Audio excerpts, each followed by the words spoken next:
In a quiet little apartment, 12 floors up, lived two very spoiled animals. Beans, a house cat with the attitude of a retired mob boss, and Barry, a dramatic pigeon who took himself way too seriously. Their daily routine: Beans napped, Barry sang, Beans judged people from the window, Barry stole snacks and blamed toddlers. It was peace. It was lazy. It was perfection. Until one morning, the toaster exploded. No toast, no bagels, no purpose. Beans gasped, sort of. Barry screamed like a soap opera star falling down a spiral staircase. The bagels are gone! We're gonna have to go outside. And so, they did what any rational, carb-deprived creatures would do. They left the apartment to find a bagel, but it was never that simple. First, they had to cross the hallway, which was now under siege by a Roomba union strike. Beans had history, bad history. He was not welcome. Next, the elevator, hijacked by a raccoon jazz band. They only accepted tips and hot dogs and existential poems.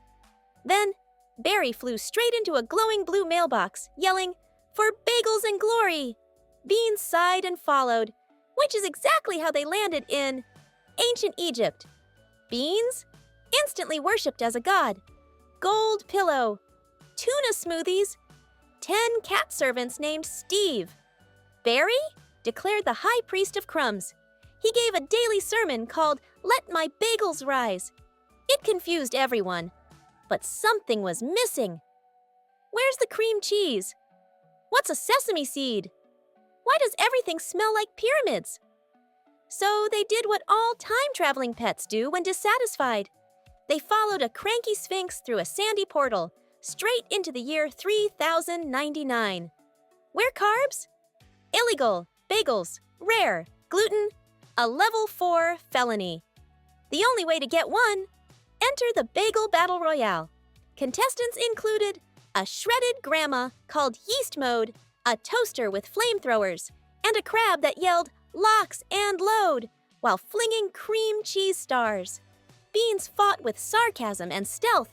Barry sang an off-key version of "Don't Stop Believin'" and caused 3 opponents to spontaneously leave the competition. They won. They got the bagel. It was beautiful, warm, toasted, a sesame masterpiece. They ate it slowly, like it was the last bagel in the universe. It was the last bagel in the universe. They paid a price. Barry lost 3 feathers and the ability to hit high G. Beans briefly joined a philosophical cult called Toastosophy. They time-traveled back, forever changed. Back home, the new toaster sat on the counter, untouched. Beans took up poetry. Barry opened a rooftop bagel cafe called Feather and Crumb. They never left the apartment again. But sometimes, late at night, if you listen real close, you can hear Barry on the balcony softly singing, "Bagels through timey!" Beans and Barry, the Bagel Saga. Coming soon to absolutely nowhere, because this is breakfast, not cinema.